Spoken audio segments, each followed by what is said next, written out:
สบายดีน้องนักเรียนทุกคนเด้อมื้อนี้มาพบมาพบกันเช่นเก่าเช่นเคยกับช่อง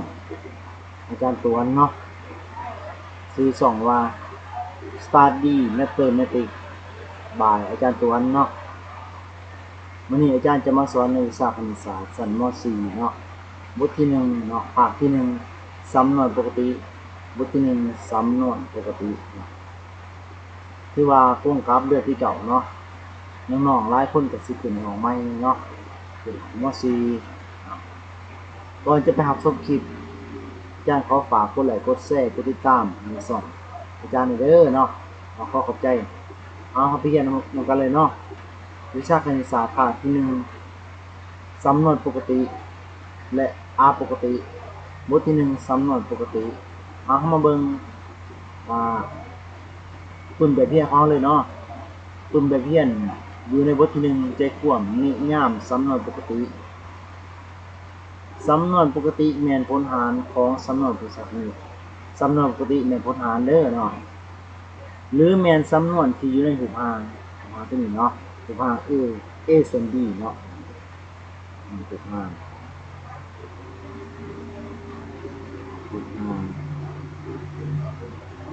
สำนวนปกติเนาะ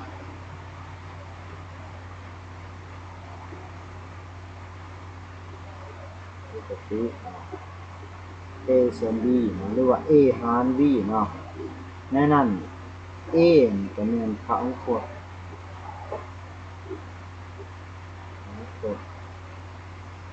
แล้วก็ b จะแม่นพหุพจน์ทั้งสองเด้อนอกจากนั้นผมบอกว่าให้ b ต่างศูนย์ b เอิ้นว่าผู้เนาะและ a เอิ้นว่าจำนวนผู้แสดงว่าเบื้องลุ่มเนาะลุ่มตัวนี้เนาะ b จำนวนผู้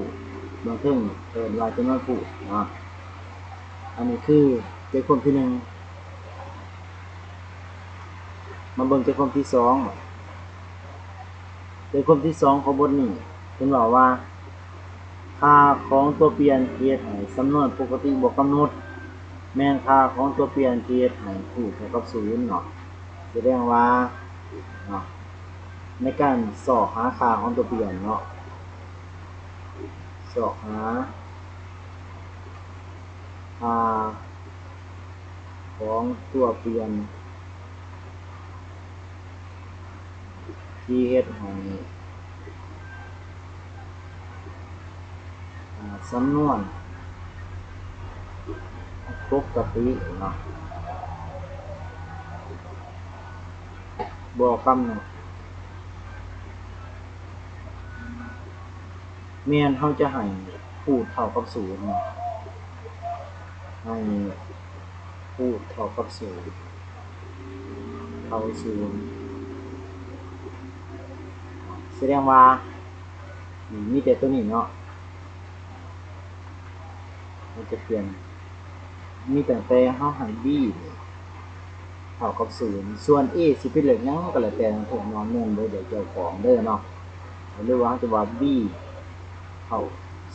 0นี่คือบทนี้จะมี2ใจความสำหรับของที่1ต่อไปคือว่าเราจะไปเบิ่งตัวอย่างเนาะ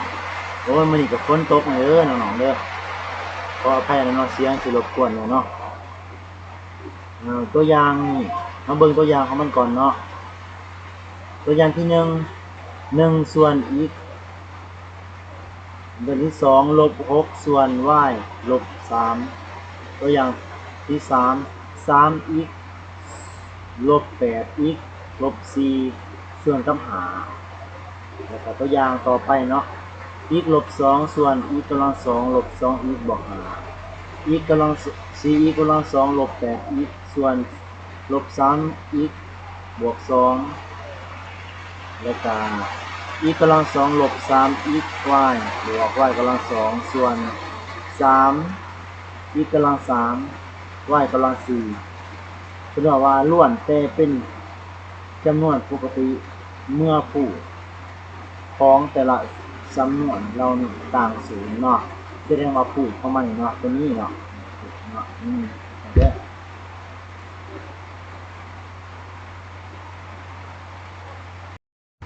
แสดงว่าพูดของมันแม่น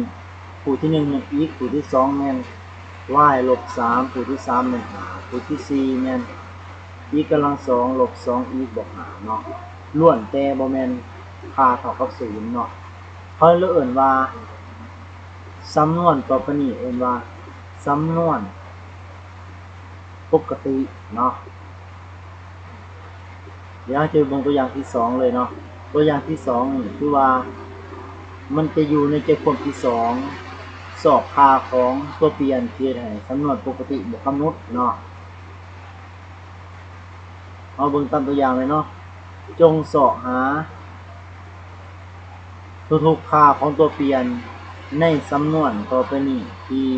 ค่าให้สำนวนปกติบวกกำหนดเนาะข้อเนาะตัวอย่าง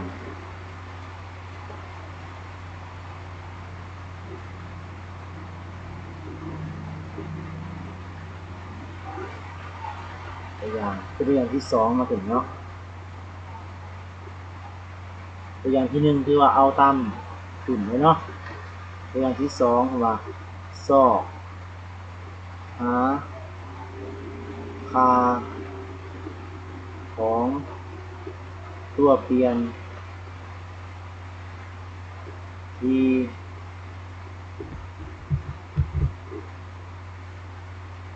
เฮ็ดให้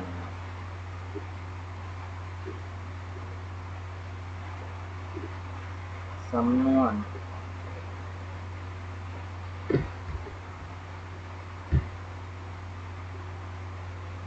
ปกติเนาะบ่กำหนดต่อไปนี้เนาะ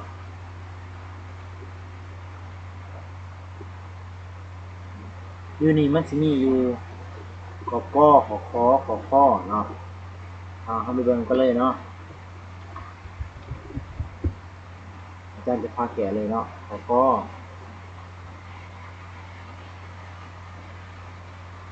1ส่วนกับ x ลบ1ขอขอ y ส่วนกับ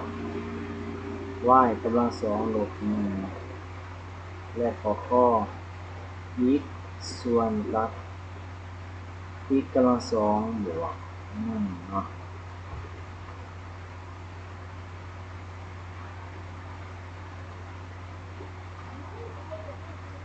เข้ามาเบิ่งบทแก่เลยเนาะ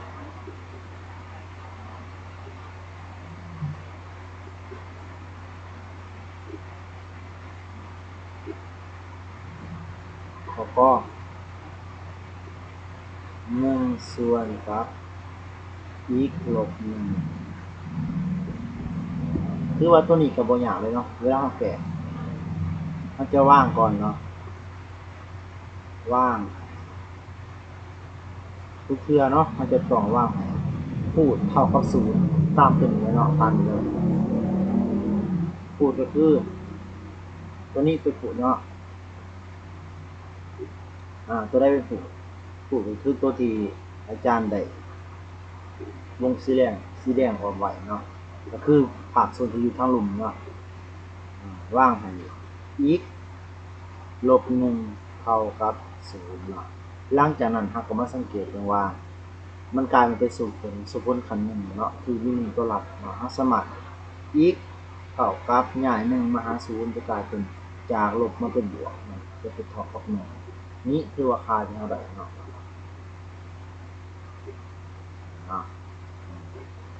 แสดงว่า x เท่ากับ1อันนี้ขอเลย y ส่วนกับ y กำลัง2ลบ1ขอนี่กับบ่ยากคือกันเนาะถ้าคนที่แก่ก็ต้องว่างเพื่อเนาะว่างให้นี่ y กำลัง2ลบ1เท่า0ว่างให้คู่เท่ากับ0เนาะเนาะคู่เข้ามาเนาะเท่ากับ0เนาะฉะนั้นจะได้ y กำลัง2เท่ากับ ง่ายจากลบมาเป็นบวกเนาะ y กำลังสอง y เท่ากับพจน์กำลังสองจะกลายเป็นบวกหรือลบหากกับสองของหนึ่ง y จะเท่ากับบวกหรือลบหนึ่งเนาะคือคำตอบเราจะข้อ x ส่วนกับ x กำลังสองบวกหนึ่งวิธีแก้ก็ว่างกันเนาะว่างให้ x กำลังสองลบหนึ่งบวกหนึ่งเนาะเท่าศูนย์หลังจากนั้นเรามาแก้สมผลตัวนี้มันกลายเป็นสมผลขันสองเนาะเป็นไร x กำลังสองเท่ากับง่ายหนึ่งมาหาศูนย์จากบวกมันเป็นลบเป็นการเป็นลบหนึ่งเข้ามาสังเกตเป็นไว้นี่เนาะเข้ามาสังเกตเป็นแบบนี้เนาะคือว่าการมันเป็นสมผลที่บ่มีเจตผลหรือบ่มีเจตผลเป็นสมผลที่มีเจตผลเนาะสมผลบ่มีเจตผลเข้าก็ตอบไปว่าเข้าตอบแบบเนาะ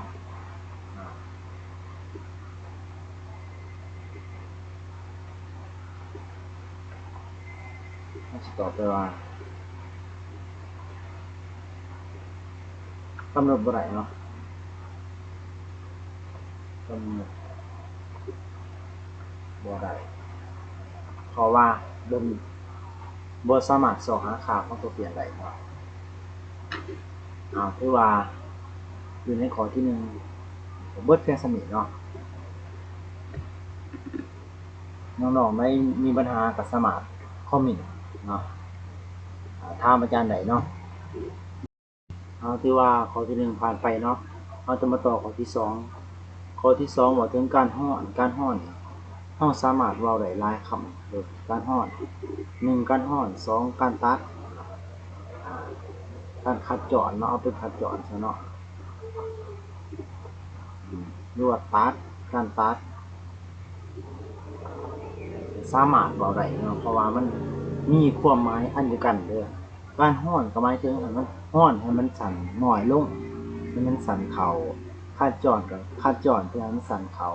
ตัดก็ตัดเพื่อให้มันสั่นเข้าเนาะก็คือว่าเราสามารถเว้าได้หลายคำเว้าเนาะแต่ว่าความหมายอันเดียวกันเนาะมาเบิ่งเลยเนาะ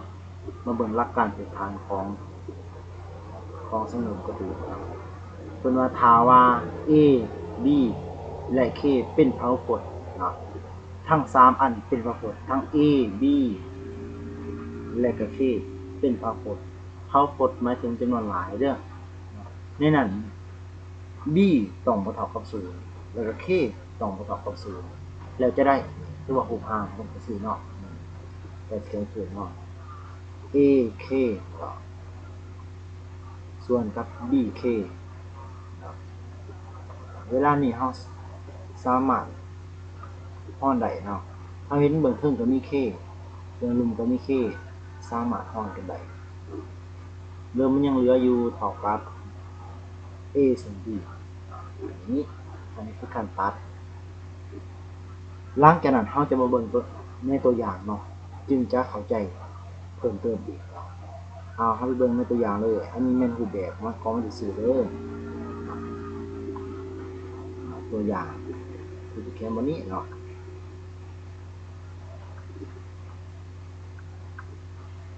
ตัวอย่างเอาจากอยู่ในบทเรียนเลยเนาะก่อนมันแก่มาแล้วเนาะแต่อาจารย์สิอธิบายขึ้นเนาะเพื่อให้น้องๆได้เข้าใจเนาะเอาเบิ่งขอกอไก่เด้อ2x บวก6ส่วนกับ 7x บวก21คือว่าเรียนบทนี้เนาะฐานน้องๆใดที่ว่ามีความรู้เกี่ยวกับการแยกส่วนคูณเลยจะง่ายที่สุดเนาะตัวเบิ่งเลยมี2x เดี๋ยวนี้ครับมี6นี่เราสามารถเปลี่ยนจาก6มาเป็น2คูณ3บ่ได้เนาะ 7x บวก21นี่ครูจะเป็นมันเป็น7คูณ3 37 21อ้าวเนาะหลังจากนั้นครูจะมาเบิ่งให้น้องๆเฮาเห็นว่าตัวนี้โพจน์ตัวนี้ก็มี2และโพจน์ตัวนี้ก็มี2คันด้วยเครื่องหมายบวกเนาะเฮาสามารถเอา2ออกเป็นคูณได้ดึงออกมาเนาะฉะนั้นมันจะยังเหลืออยู่ตัวนี้เหลืออีกตัวนี้เหลือ3แล้วก็ค่าบวกเนาะค่าบวกเหลือ3ตัวนี้เด้บ่รุมบ่พูดของมันพูดนี่ก็โพจน์ตัวนี้ก็มี7โพจน์ตัวนี้ก็มี7คันด้วยเครื่องหมายบวกเนาะเฮาสามารถเขียนได้เอา7ออกเป็นคูณ7คูณกับตัวนี้เหลืออีกตัวนี้เหลือ3หลังจากนั้นเฮาก็มาเบิ่งมันเข้ากับรูปหางร่วมของเฮาเข้ามาแล้วเนาะคือว่า AK เดี๋ยวนี้ A เท่ากับเลข2 K เท่ากับ x บวก3ตัวนี้คือกัน B เท่ากับ7 K เท่ากับ x บวก3เฮาสามารถคัดจอดก็ได้เนาะจอดได้เบิดเนาะมันจะยังเหลือตั้งแต่2กับ7เบิดไปแล้วเนาะเบิดไปแล้วเนี่ยนี่เพิ่นบอกว่า x ต่างลบ3มันนำไปใส่เนาะ x ต่างลบ3ก็คือว่า k บวก k เท่ากับ0ตัวได้เป็น k ก็คือผักส่วนที่เฮาขาไปเนาะ k เท่าต่าง0เดี๋ยวนี้ k เฮาเท่ากับ x บวก3ต่าง0เนาะ x จะต่างจากง่าย3มาหา0จะเป็นลบ3นี่เองมันได้เลยเนาะคือว่าเบิดไปขอบอกขอไก่มาเบิ่งขอไข่เนาะขอไข่5x บวกกับ10ส่วนกับ x กำลัง2บวกกับ x ลบ2ตัวนี้ก็เหมือนกันเนาะทางน้องๆมีความรู้เกี่ยวกับการเนี่ยเปิดสิง่ายเนาะอยู่ในบทนี้เดี๋ยวนี้ครูจะเปลี่ยนมาเป็นเหมือนนี้เนาะเพื่อให้น้องๆเฮาได้เนาะเอาตัวนี้ครูจะเขียน5x คือเก่าบวกกับ10นี่ครูจะเขียนมาเป็น5คูณ2 2เนาะเป็น3เนี่ยคูณ2เบิ่งรุมนี่ x กำลัง2บวก x ลบ2ครูจะแยกเป็นคูณเดี๋ยวนี้การแยกเป็นคูณเนาะน้องๆต้องได้เข้าใจอยู่ชั้นม.3 แล้วเนาะแต่อาจารย์จะแนะนำตัวเนาะอยู่ตัวหน้าตัวนี้เป็นเลข1เนาะ1x กำลัง2แสดงว่า1คูณ1ก็ออก1เนาะฉะนั้นต้องใส่ x ตัวนี้ x เอาที่เคารพไว้ทั้ง2เนาะแล้วมาเบิ่งค่าต่อมาเนาะก็คือว่าตัวนี้เนาะลบ2ลบเอาหยังคูณกันเนี่ยเอาลบก็มีแต่ค่าต่างกันก็คือบวกคูณลบฉะนั้นตัวนึงก็ต้องเป็นค่าบวกตัวนึงต้องเป็นค่าลบเนาะตอนนี้2ได้มาจากอิหยังคูณกันเนี่ยเอาออก2มีแต่2คูณ1เท่านั้นเนาะเอา2คูณ1เนาะถูกต้องเนาะต่อไปเลย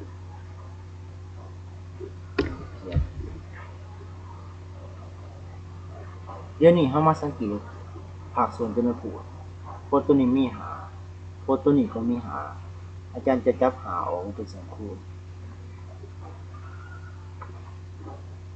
ภาคส่วนที่เหลือตัวนี้เหลือ x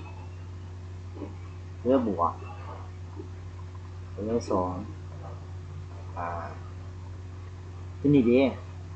ตัวนี้เขียนคือเก่า x บวก2คูณ x ลบ1ตัวใดแน่ที่เห็นแล้วมันคือกันก็คือ x บวก2 เบื้องเทิงหมดเลยสามารถฮ้อนไปได้มันเลยเอาเฉพาะส่วนที่เหลือมาเขียนทั้งเทิงเหลือหาทั้งลมเหลืออีกลบอยู่ในนี้เนาะคุณว่าอีกต่างลบ2หรืออีกต่าง1ถือว่าเราสามารถว่างเพราะว่า b ต่าง0แล้วก็ k ต่าง0ตัวใดเป็น b b มีอีกลบ1 k มีอีกบวก1 b ต่าง0แล้วก็ k ต่าง0ตัวใดเป็น k ตัวใดเป็น b เนาะ b แม่นอีกลบ1ต่าง0เอามาแกะสมผลเนาะอีกต่างจาก1ได้แล้วเนาะ k แม่นอีกบวก2ต่าง0อีกต่างจากลบ2เดี๋ยวเราเอา2ได้แล้วนี่คือที่มาทั้งหมดของมันเนาะ